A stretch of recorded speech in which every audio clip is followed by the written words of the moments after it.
Good morning guys, good morning. Hello. May galab shout out sa inyo lahat.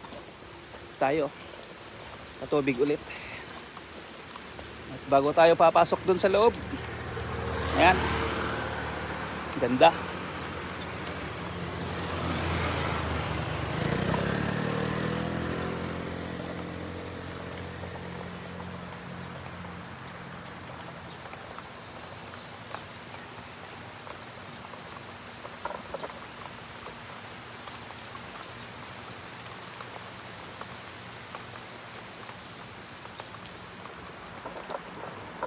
Diba, ang ganda niya.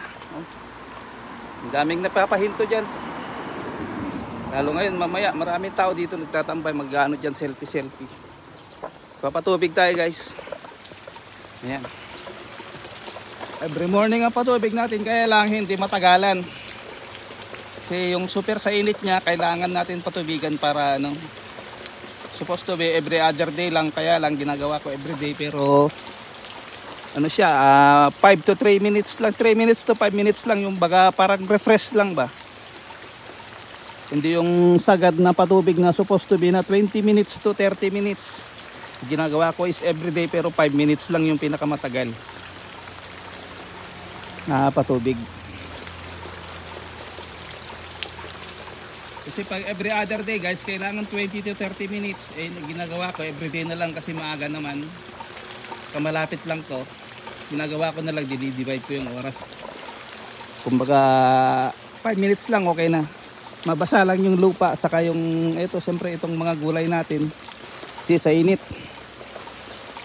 sa tanghali naabot na ng 35 hanggang 38 degrees.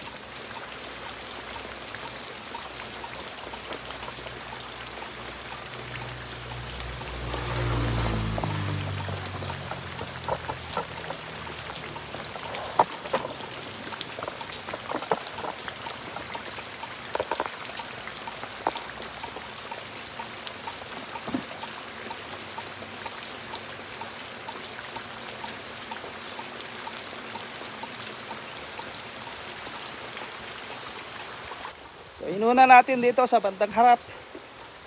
Papunta dun sa dulo naman. Next time naman dun sa dulo, papunta rito. Live ko sana guys, kaya lang medyo langanin. Kasi saglit lang naman tayo rito. Baka doon tayo sa garden tree mag live. Medyo matagal doon kasi bihira tayo pumunta doon every other day. So maybe isang oras yung live natin doon. So maya maya guys, pupunta tayo doon sa loob. Kikita natin kung gaano na karami ang kanyang bulaklak. Guys, habang nandito tayo, naghihintay.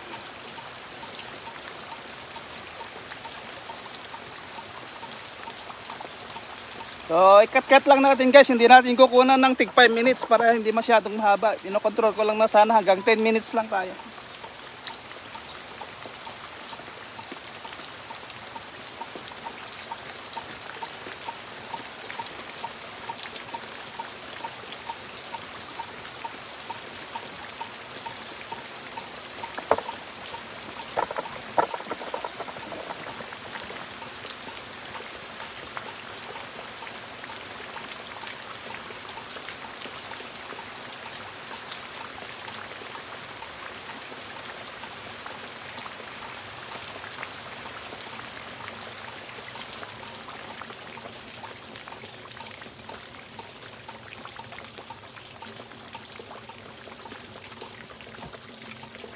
Tara sa may gitna. Sana hindi matuluan.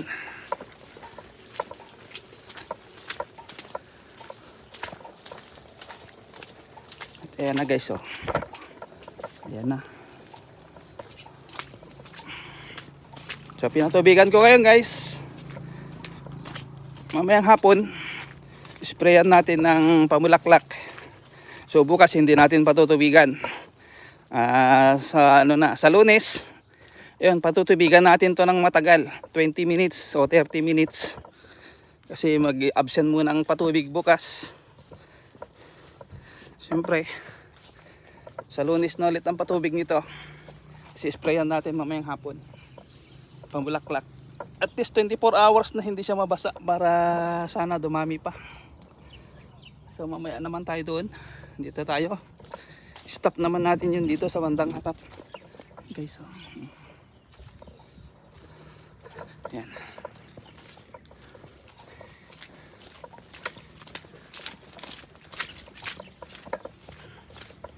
Dito naman, stop natin dito. Ito na yung tapos natin na patubigan. So yan. Ayan guys, may mga beans na yan. Ayan.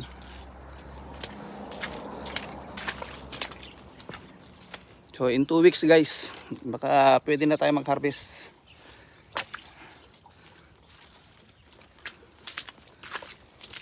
Saka dami natin gagawin guys. Ayan o. Ayan o, beans na yan o.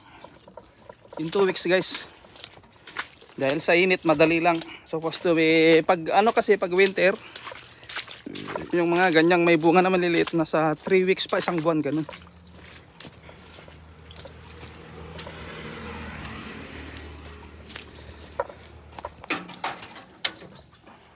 Ayan. Switch on na natin. Tara, ikot tayo saglit dito sa bandang harap.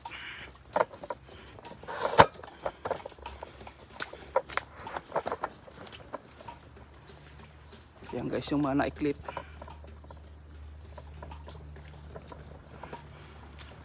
At may mga beans na nga guys. Pero dito tayo sa medyo maluwag-luwag. Ayan. Ayan o, haba ng bulaklak guys. 1, 2, 3, 4. Ano sa 8 yan. Nasa 8 piraso ang kanyang bunga.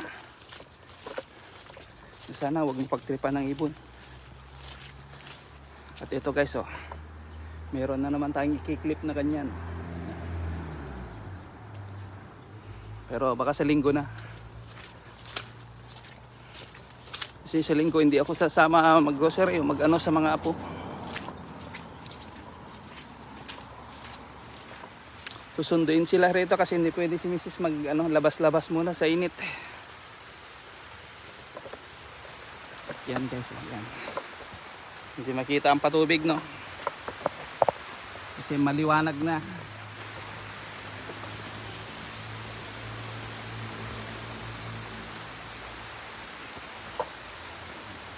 Diba? Kita pa rin ang sprinkler. Ayan mga iba dyan na may mga umakyat na naman sa linggo natin. Ayan may mga ibon dito yung maliliit. Parang lovebird. Dito guys banda. Dito sa kalahati yung pangalawa, ito yung hindi pa talaga na-sprayan to. So ito yung sprayan natin talaga ng pamulaklak. Dapat ngayon kaya lang nag-decide ako mamayang hapon.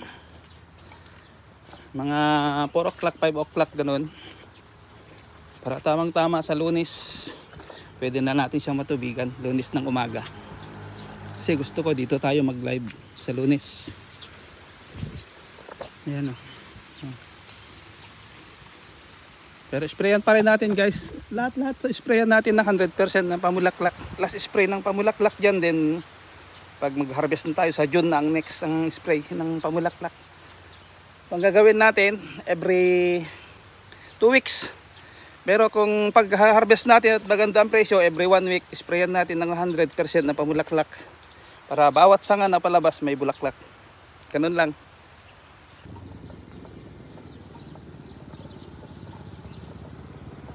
Pat naman natin sa sa dulo. Tara. Ayan guys, ayan. May mga beans na yan. Ito yung dito sa unang naitanim sa kalahati. Doon sa pangalawa, pabuka na. So tamang-tama yung natin na 2 weeks. Para hindi tayo masyadong gahol sa oras. Ayan. So hindi na tayo pupunta sa dulo. Saka hindi na natin hahabaan ng vlog. Guys, so dito naman yung last. So switch on ko lang.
Gulat ka no. Tara. Lalabas na tayo guys. Hindi na nating hintayin yung matapos. Lalabas na tayo.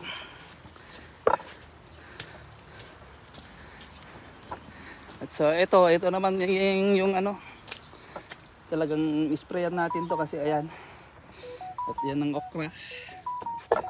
Yan ang okra natin guys. Nag-uumpisa ng may bulaklak. Ayan o bulaklak. So let's go na. Tara na. Doon na tayo sa labas mag-in. Dahil tamang tama siguro yan na ano. Di naman masyadong mahaba. Yung tamang size lang ng video. Sabi ko nga, wag lang bababa sa 10 at saka 15, wag lang sosobra sa 15 minutes. Ayan. Kasi pupunta tayo sa garden tree.